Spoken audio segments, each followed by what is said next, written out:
The overall organization of the building is quite simple. It is actually strangely reminiscent of the structure of a church, with a central nave which is 72 feet large and rises at a height of 64 feet, but which is actually 4 times longer than the greatest church in the United Kingdom, St. Paul, and of course with a much thinner structure.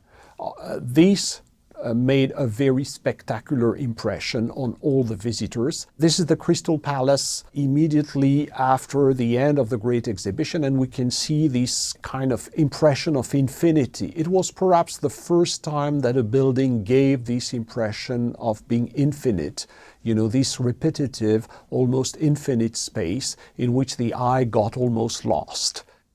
I mentioned the trees. Here we have the transept of the Crystal Palace with one of the trees. And we are, by the same token, introduced to another theme that will play an important role throughout the Great Exhibition, which is the juxtaposition of the natural and the artificial, with a suggestion that human industry is actually an extension of a kind of fecundity of nature itself. The main entrance of the exhibition was through the transept, and people immediately discovered the trees, but also fountains, colors. I'll come back to the ambience of the Great Exhibition because this is also an important aspect that gave the building also its mythical character. Because of its scale, the building confronted its designers to completely unexpected problem. One was actually how to evacuate water, the rain that fell on the roof. Because of the surface the building covered, this problem of how to get rid of the water was actually pretty crucial. The solution adopted, which Paxton had tested but at a much smaller scale in his Lily house, was actually to use hollow columns in which the water would actually be evacuated. The new thing was actually that at the bottom of the column you found pipes that were directly related to the sewers of the city. So we understand another thing, which is that this is actually the beginning of the merging between the buildings and infrastructure. The building is so large that it becomes commensurable with the urban infrastructure as a whole. Since the construction of the Crystal Palace in 1851, this potential blurring between architecture and infrastructure has been with us repeatedly.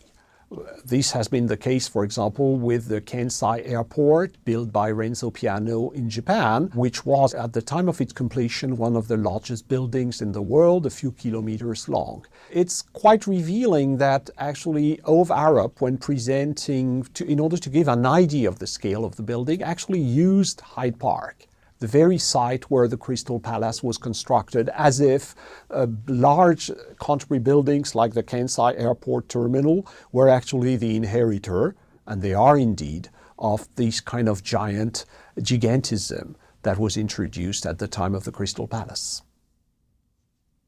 Another interesting aspect to note is actually the kind of double level of reading of a structure like this one. Let's pay attention, for example, to the node. In order to additionally stabilize the structure, you have these giant ties that intersect, and there you have a node in the middle. Look at the complexity of the node. Of course, you don't discover it immediately, but actually iron construction will be marked by this kind of tension between the overall appearance and the details, and the secret complementarity between the two. This is something to keep in mind, is that in iron, because of the very repetitive nature, etc., detail do matter. God is in the detail, as some famous architect would later say. And Paxton is somebody who works, once again, both about the overall scheme, but also in these very minute details. In order to understand that, another buildings built much later, actually the Eiffel Tower of 1889, the overall impression is actually very much dependent of the type of node used. Here you have the typical node of the Eiffel Tower, and there again there is this complementarity between the overall impression and details that are kind of almost subliminal, but do play actually quite an important role in the reading of the structure. The famous art critic and theorist John Ruskin had a very mixed feeling about the Crystal Palace, because of course he was impressed by the performance, as if, as he said, the whole world had been encompassed by a single building. But at the same time, and we'll return to that, he was critical because iron was not his favorite material and he despised industrialization. Nevertheless, saying that the whole world could now be sheltered in a single building introduces another very important dimension of this building, which is a kind of environmental quality. This is a building in which ventilation, the control of humidity, all these questions that we think have arisen only recently were already present. You have to imagine millions of people sweating, etc. You have to imagine the heat, even in London, sometimes you can get sun and the building can get pretty hot. So the typical problem of a greenhouse, but of course it was a greenhouse not for tropical plants, but for people. This is actually one of the louvers of Paxton, and actually the building is inseparable from complex problems of ventilation that there again we take for granted, but were for the first time really addressed at such a scale. The Crystal Palace was mythical not only because of the very unique ambience it offered to its visitor, but also because of the construction. The construction is an integral part of the myth. One could even say that it was the first time that construction was really as much associated with the meaning of the building. The contemporaries were completely struck by how these standardized pieces arrived on site, were assembled. This is the beginning also of the fascination for dry assemblage. So nothing having to do with the wetness of mortar, nothing like, all these traditional construction technique, but something like a magic dance of parts, pieces. Not yet machines. Horses were still the main source of power on the construction. In some ways, the Marxian notion of forces of production was probably, was almost illustrated by such a ballet of industrial components. Throughout the construction, Paxton was, of course, present and had multiple opportunities to show his ingenuity. For example, putting in place the barrel vault elements of the transept was not such a simple process. As we can see on this engraving, the barrel vault elements were actually in wood. There again, we find this complexity and this mix of traditional and more modern elements.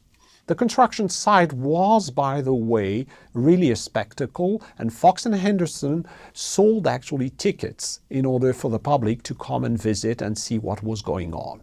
Speaking of ingenuity, Paxton also designed a number of machines for edging, grazing, for all kinds of purposes on the construction site. Here we find also another interesting aspect of what the Crystal Palace was about, which is a kind of continuity between structural and mechanical engineering, something very specific to the British scene in many respects. On the continent, engineers or builders did not always imagine machines. Here, to design machine and to design a building are part of the same continuum. And this is also a very important aspect, an aspect that might explain in some ways why high-tech, the high-tech expression was a product of Great Britain in the 20th century, as if, this legacy of articulation between machines and buildings had remained an enduring tradition. Putting in place the glass for the roof was also quite something, an enormous enterprise, in which, of course, risk was present. The glass could break, could fall on the workers working below, so special precaution had to be taken. There again, innovative techniques were put into place. For example, you have these little carriages on rails that enabled actually to go a bit faster when putting in place the large sheets of glass produced by the Chance Brothers factory. Here on this vision, if you pay a closer attention, you will see actually the little carriages circulating on top of the building on the rails and putting in place the glass, while on the front of the picture you have horses which are used to lift a girder of the nave. So we can see there again this mix of innovation and tradition. Mechanization would take over far later on construction sites. The result was a completely strange space for the Canterburys. Something fascinating, but something that was not easy to categorize. Was it architecture?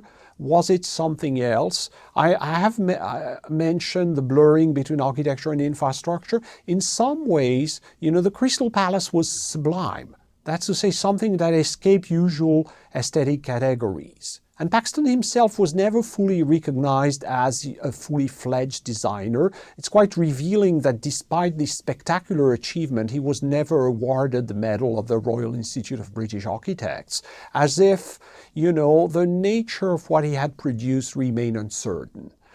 This strangely repetitive, fascinating space, but was it really an architectural creation? And there, of course, we understand why John Ruskin was so reluctant. Was it still art in the traditional sense? Where was the hand of the craftsman that Ruskin praised above everything? All these traditional dimensions of art and architecture had vanished in this enchantment of iron and glass that would fascinate millions of people, but the status of which remained very unclear in the eye of the professional. One can say that the Crystal Palace marks the beginning of the split between the taste of the public at large and what professionals like architects care about. The Crystal Palace is sublime because it's spectacular in terms of size, because of the emotion it gave to the people who practiced it, but it's also something that doesn't have a clear status in terms of architecture. On this view, we can almost feel this sublimity linked to idea of infinity, of transparency, and we can also understand why people who appreciated Greek temple or Gothic churches could feel a bit ill at ease in front of such a construction that did not enter any clear category of the history of architecture.